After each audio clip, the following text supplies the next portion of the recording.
Welcome to another 10-Minute Tuesday here at the Midwest Flyways podcast. We have Ron Hendrickson, a.k.a. Peeps the Goose, on TikTok, Facebook, all social medias. And I asked him to bring some bands because he's been hunting for how many years? Since I was little, when I was... 70? Yeah, probably.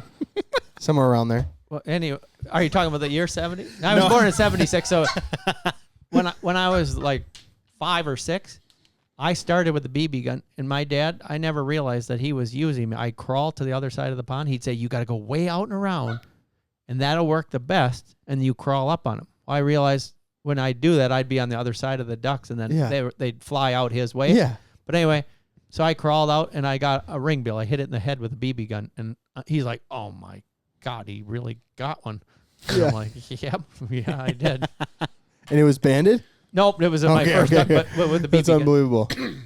So I got on the table. I asked you to bring some bands here today because you were telling me you've shot a lot, but you've also given away a lot, or you put them on mounts. Yep, see, I had cacklers, 2 cacklers hanging from my ceiling. Gave them away. So I put bands on all my mounted birds, and then I had shot a mounted speckle belly. Then I had a full-size honker that had a band on it, and then shot a green neck-banded snow goose.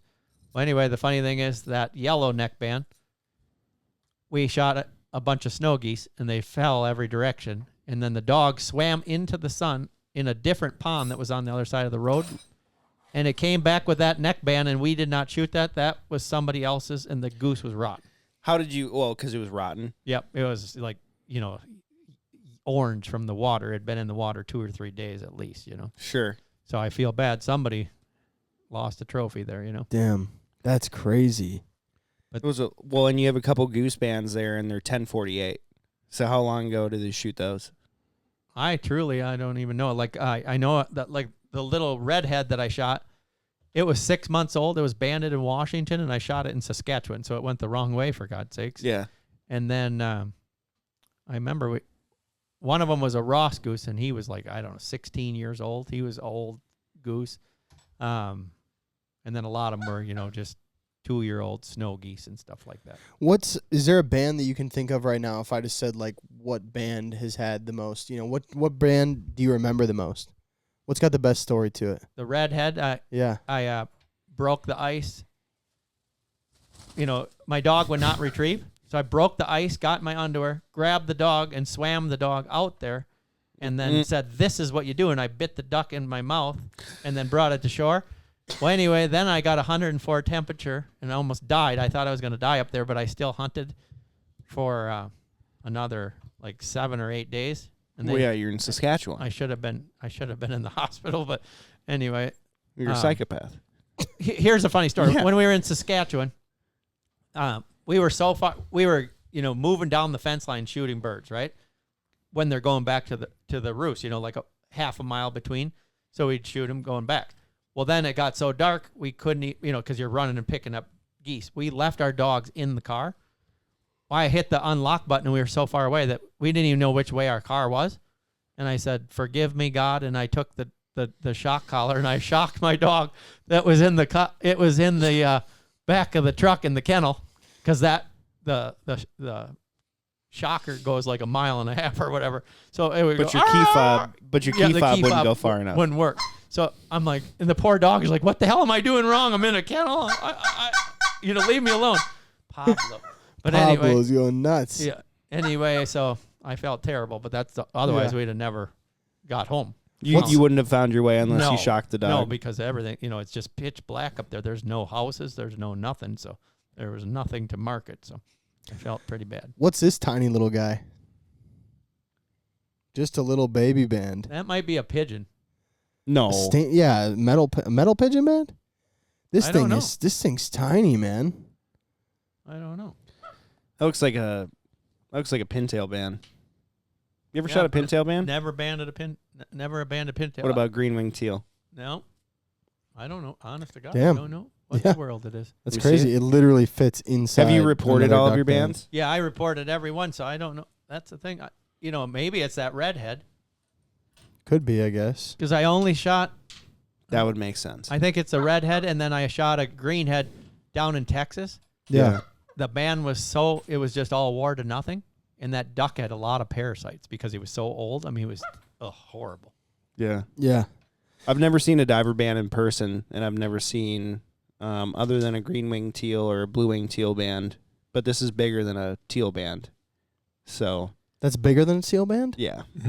Hmm. But what I noticed on all these bands is that none of them are website. So that's how old they are. Right. So I don't... Carter, could you look up when they started doing website bands versus 1-800? Yeah, it's all call-ins. Or Call right, only. Laurel, Maryland, 20708, USA. Yeah. So what was your first band? That's a real question. How old were you? Because you were born a long time ago. You know, you were born in the hippie age. Yep. You're way older than us. How about that? I remember I shot a Canadian honker that I think it was banded in Bemidji. But I used to band geese, and one of them went to Kansas City, Missouri. Someone called me. Yeah. Anyway, another goose that I shot, I chased it across the lake and almost drowned in a canoe. Borrowed somebody's canoe, right? Because the goose just kept going and going. But anyway, I borrowed their canoe. Anyway, I chased that thing for an hour and a half, and then I get it, and I'm like, oh, thank you, God, it's banded. And then it said Ron Hendrickson. I'm like, oh, my God. 9 miles away from my house, for God's sake. That is unbelievable. Oh, I felt so terrible. It's like, but one time I was going down the freeway, and there was a mom goose on the freeway in front of Buck Hill, a pair of geese. Wow, in Bloomington. So this lady was pulled over. No, that's Burnsville. Okay. Yeah. So anyway, I get out, and the lady goes, are you at the police? I called 911. I go, no.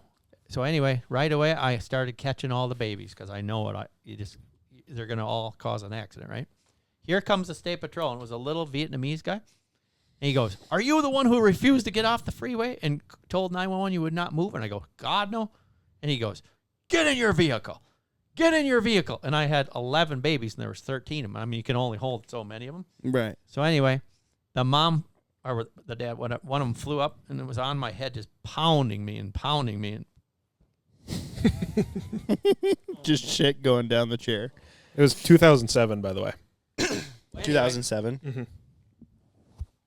Well, anyway, turn around. So the guy came over to me, grabbed the baby geese, and threw them over the fence to Buck Hill Road. What sense does that make? Doesn't make any sense. Yeah. Now they're going to cause an accident on 2-lane. That's even worse, right? Yeah. Well, anyway, the mom goose flew up on the guy, beat the crap out of him, knocked him on his back. I guarantee he peed his pants. He jumped up, and he ran, and he got in his car and left. You know he peed his pants because why else would you just leave instantly without saying one word? Shameful leaving. So then I jumped the fence, and I ran, and I caught all the geese, and then took them and got them down the road and let them go in a pond, you know what I mean? But That's otherwise they're going to unreal. cause a terrible accident. So Unbelievable. So you don't remember your first band, though? I have brain damage from mold. Sure. But, I know that it was, you had to write in. Yeah. You had to write and send a letter saying, here's the band number that I killed. Then it was call 1-800 or Avice bands. I don't know how would you still have to write in for Avice bands? I think so. You think so? And then you could call 1-800, and now it just says www. Yeah, that one day when I caught them ones and wrote their numbers down, I remember, I think you just went on the website, and every one of them was banded in Faribault. I caught them in Faribault, and they were all banded in Faribault. Yeah. Faribault has a lot of geese. Yeah. Yeah. They have a lot of geese. No doubt. That's awesome, man. Thanks for bringing those in. Heck yeah. They're very cool. And you can just tell, so many hunters really care too much about bands. You know, I'm sure you've seen it throughout the years where it is a trophy. It's a really cool deal. I think my kid has lost a whole bunch when he was little playing. You know what I mean? I never, ever put him on a lanyard because the thing is, everybody takes them out when they're hunting and puts them on a lanyard. It's look at the money you spend on the best camouflage, and then you bring as much silver as you want. It's to me, that was the dumbest. And then the thing is, you look at these Benellis, the best paint job, and then they put that screw-in choke that's stainless steel on the tip of it, the most important thing that the bird's going to see it. You think that a bird's going to see that and flare off? I don't know, but I And the thing is, I think you're born with a lot of the skill. You know what I mean? Mm-hmm. Like, I never changed a choke ever in my life. Never. You know what I mean? You put it in, it's full welded. Full choke. Oh, yeah, weld, yeah. In fact, I tried to sell the gun, and they're like, it's welded in here, so they wouldn't buy my Benellis because I shot so many shells, and I never changed the choke. So Yeah. But I didn't care. Anyway, I came home from Saskatchewan. Brand new Benelli. My friend had to borrow it. He shot 6 boxes of shells through it.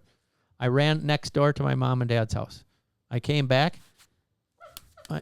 I'm a terrible parent, but my 3-year-old, or maybe he was 4, he took a hammer and he smashed the barrel of my brand new Benelli. Oh, God. So I had to get a new barrel for $550. They said we would cover it if it was really smashed with a hammer, but I think a wad got stuck in there. I said, it is smashed from the outside in. But they made me buy a new one, and they said a 3-year-old could never ruin it. And I said, he ruined it. You think I want to brag about it? He burned down a trailer house when he was 4.5. That was another story. Oh, my God. Well, Ron, we're going to save that story for another time. Thank you so much for coming on the Midwest Flyways podcast, and check out Ron's full episode, and check him out at Peeps the Goose, or say it again. At Tell Us Moron. I love it. Thanks so much for coming, man. We appreciate it. Pablo, thank you, too. Say thank you. Say you're welcome. Say you're welcome. Okay, good job. Thanks for listening, guys. We'll see you on the next one.